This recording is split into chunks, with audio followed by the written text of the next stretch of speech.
Fala pessoal, hoje é o último vídeo dessa pequena série que eu pude falar aqui no canal sobre oração, e nesse último vídeo eu preparei duas coisas muito especiais. A primeira coisa é que eu vou falar sobre algo que está intimamente relacionado à oração, e a segunda coisa é que no final desse vídeo eu preparei alguns materiais, algumas indicações que vão te ajudar nessa caminhada que é orar. Eu posso ser muito suspeito a falar, mas o vídeo de hoje está sensacional, então sem mais enrolações, bora pro vídeo.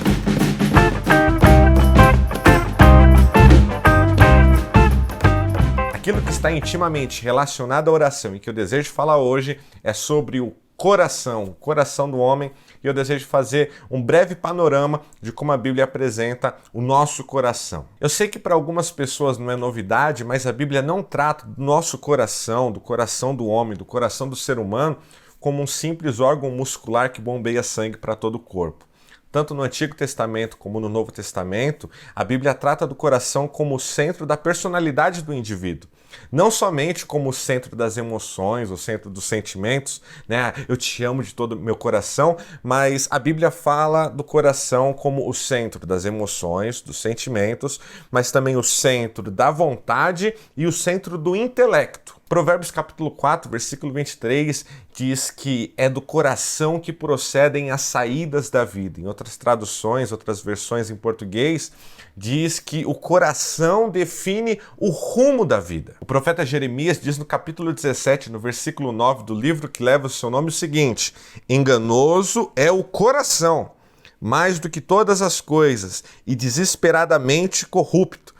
Quem poderá entendê-lo? Já no Evangelho de Mateus, no capítulo 15, no versículo 19, o próprio Senhor Jesus diz o seguinte: porque do coração procedem maus pensamentos, homicídios, adultérios, imoralidade sexual, furtos, falsos testemunhos e blasfêmias. Já na carta que o apóstolo Paulo escreve à igreja de Roma, no capítulo 1, no versículo 24, o apóstolo diz sobre aqueles que trocaram a grandeza do Deus imortal por imagens de seres humanos mortais. Ele diz o seguinte dessas pessoas: por isso, Deus os entregou aos desejos pecaminosos do seu coração. É disseminado a ideia, e muitas pessoas acreditam, que o homem ele é totalmente influenciado pelo meio em que ele vive. Como se o homem fosse um ser bom e ele vivesse em uma sociedade má, e por causa dessa sociedade má ele é influenciado a se tornar um ser mau. Porém, não é esse o relato que a palavra de Deus nos mostra. A respeito disso, no século passado, o pastor Martin Lloyd-Jones, ele diz o seguinte, é um trecho um pouco grande, mas ele fala assim: a terrível e trágica falácia que tem sido propalada, pregada, disseminada durante esses últimos 100 anos, e não somente nos últimos 100 anos, é a ideia que todas as dificuldades dos homens se devem ao seu meio ambiente, e que para mudar o homem, tudo quanto se tem a fazer é modificar o seu meio ambiente. Ele continua dizendo: consideremos qualquer problema na vida, qualquer coisa que produza miséria, descubramos a sua causa e sempre verificaremos que tudo provém do coração do homem, de uma maneira ou de outra, de algum desejo indigno de alguém, em algum indivíduo, em algum grupo ou em alguma nação. Em outras palavras, o Evangelho não somente revela-nos que todos esses problemas partem do coração, mas também que assim acontece porque o coração do ser humano, em resultado da queda, em resultado do pecado, conforme afiançam as Escrituras, é desesperadamente corrupto, enganoso e maligno, e esse é justamente o relato, é justamente como a Bíblia nos apresenta o coração do homem. Agora, o que isso tem a ver com o assunto que nós temos tratado nesses últimos vídeos, que é oração? Eu sei que eu posso parecer um pouco repetitivo, mas enquanto nós vivemos aqui nesse mundo, nós sempre estaremos enfrentando uma incansável batalha. D.C. Riley diz o seguinte: o coração do mais piedoso crente, em seus melhores momentos, é um campo ocupado por duas forças rivais. É exatamente esse coração que bate dentro do nosso peito. Esse é o nosso verdadeiro eu. É essa natureza que batalha dia e noite sem dar nenhuma trégua e que, se fosse possível, nos aniquilaria agora mesmo. O ser humano é uma bomba relógio que se autodestruiria se não fosse o agir de Deus trabalhando contra esse nosso coração desesperadamente corrupto, maligno e enganoso. O grande teólogo Agostinho de Hipona inicia o livro de suas Confissões, logo no primeiro parágrafo, dizendo a tão famosa frase: fizeste-nos para ti, e inquieto está o nosso coração, enquanto não repousa em ti. Só encontramos plena satisfação em Deus. Esse nosso desejo desenfreado de buscar sempre a aprovação das pessoas, ou então os nossos planos de conquistar o mundo e de que todos os outros estejam aos nossos pés, ou a vontade de ser o maior, o melhor, de sempre estar no foco, não passam de alucinações de um coração totalmente corrupto e desvirtuado. Essa luta que acontece sempre dentro de nós é o nosso coração querendo tomar aquilo que pertence exclusivamente a Deus. Porém, Deus, em sua infinita sabedoria, muniu a oração de um poder transformador. Tendo recebido vida através do sacrifício de Cristo Jesus na cruz, e agora sendo morada do Espírito Santo, é na oração que nós percebemos como Deus ele molda os nossos corações com o passar do tempo. Para exemplificar isso, eu quero utilizar a oração do Pai Nosso, que nós encontramos em Mateus, no capítulo 6, no versículo 9 até o versículo 13. Quando oramos Pai Nosso, vamos totalmente na contramão do nosso coração egoísta.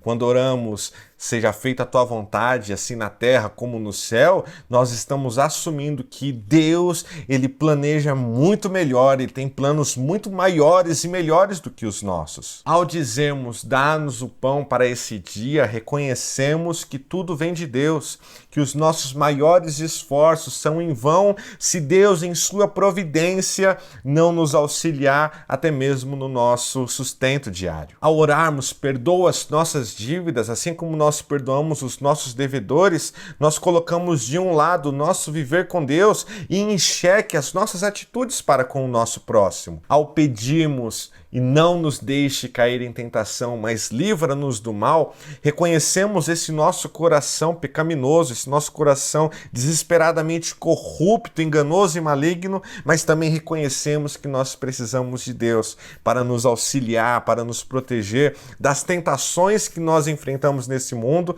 e das aflições também que podem vir sobre nós. É na oração que as nossas ansiedades são aquietadas, porque nós sabemos que Deus tem cuidado de nós, como diria o apóstolo Pedro na sua primeira carta, no capítulo 5, no versículo 7. É na oração que eu desfruto da intimidade com Deus.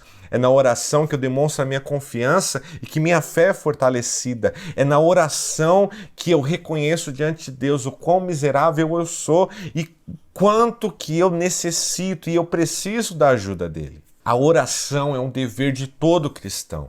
A oração não é um atalho até a carteira do nosso Pai. A oração é um caminho até o coração de Deus. Na oração nós não descobrimos apenas as mãos de Deus, como nós descobrimos os braços de amor dele que nos acalentam mesmo em meio ao caos do mundo. E bom, para finalizar esse bloco, nada melhor do que nós meditarmos numa oração descrita nas páginas da Bíblia. Você pode encontrar na carta que Paulo escreve aos Efésios, à igreja de Éfeso, no capítulo 3, no versículo 14 em diante. Diz o seguinte: quando penso em tudo isso, caio de joelhos e oro ao Pai, o Criador de todas as coisas nos céus e na terra. Peço que, da riqueza de sua glória, ele os fortaleça com o poder interior por meio de seu Espírito.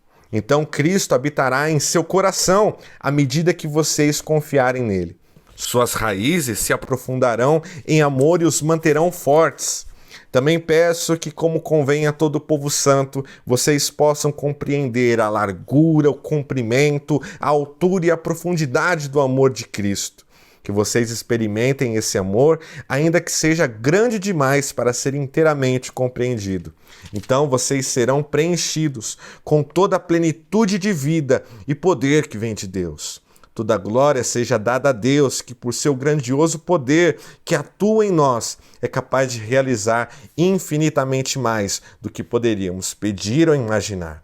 A Ele seja a glória na Igreja e em Cristo Jesus, por todas as gerações, para todo sempre. Amém.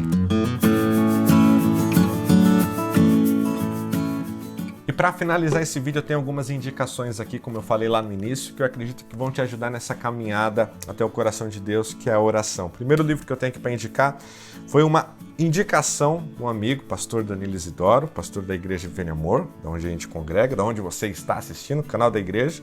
É o livro Oração, do pastor Timothy Keller, da editora Vida Nova. Esse livro me marcou bastante, era um período que eu estava com muita dificuldade nessa área, não que eu seja perfeito, tenho minhas dificuldades, às vezes bate aquela preguiça, só Jesus na causa, mas me ajudou bastante. Eu fui muito marcado, marquei também bastante o livro, tá todo grifado, mas é um livro que tem bastante profundidade. O pastor Timothy Keller, ele aborda bastante coisas, justamente a respeito das 3 categorias que a gente falou, a adoração, a petição, a confissão. Ele também aborda bastante coisa aqui nesse livro. É um livro super indicado, um livro super bom, fácil de ler, curtinho, e eu sei que você vai aproveitar bastante. A segunda indicação é um livro que foi recentemente lançado pela editora Thomas Nelson Brasil. É um livro do autor C.S. Lewis, o mesmo autor de As Crônicas de Nárnia. Esse livro, Como Orar, é um livro que ele tem um compilado de vários outros textos de outros livros do autor. Não é um livro fácil, eu pelo menos tenho as minhas dificuldades quando eu leio C.S. Lewis, mas é um livro bem completo, ele tem bastante ideias diferentes, assim, faz você pensar bastante. E é um livro também que eu indico, é um livro que eu li bastante, é um livro que eu usei para fazer os vídeos aqui do canal que a gente falou sobre oração. A terceira indicação é o livro Oração, do Dever ao Prazer, do G. Parker e da Caroline Nystrom. É um livro que eu adquiri recentemente, tanto que não tem nada marcado ainda. Eu li bem por cima, fiz uma leitura bem dinâmica, uma leitura rápida, justamente para pegar alguns insights, para complementar algumas ideias aqui dos vídeos, mas do pouco que eu pude ler, eu vi que é um livro muito também completo, um livro bem profundo. É um livro que eu acredito que vai abençoar também a sua vida. Outras 2 indicações são 2 filmes. Eu sei que talvez pode ter muitos mais filmes aí que falam sobre oração, mas esses 2 eu assisti, eu confesso que eu não sou tão ligado assim a filme. Mas desses 2 eu sei que são bons e que talvez podem te ajudar de alguma forma. O primeiro filme é o filme Quarto de Guerra, é o filme de 2015. E o segundo filme é o filme Superação, o Milagre da Fé, um filme recente agora, de 2019. É claro que não são filmes tão profundos, que não tratam de uma maneira tão assim ampla, como se fosse num livro, num artigo, às vezes num sermão destinado a isso, mas são filmes que eu acredito que pode sim te ajudar de alguma maneira, mesmo que talvez te desperte para alguma coisa, te inspire a você também dobrar os seus joelhos, a você também entrar no seu quarto e orar ao seu Pai. E para encerrar as indicações, eu não poderia deixar aqui de indicar a inerrante, inspirada, infalível Palavra de Deus, maior e melhor do que qualquer outra história, do que qualquer outro livro, do que qualquer filme. Esse é o livro que todo cristão, que todo crente deve mergulhar e gastar muito tempo nele. Se você ora e não tem esse tempo saudável de leitura bíblica, suas palavras são apenas palavras aí sem fundamento algum.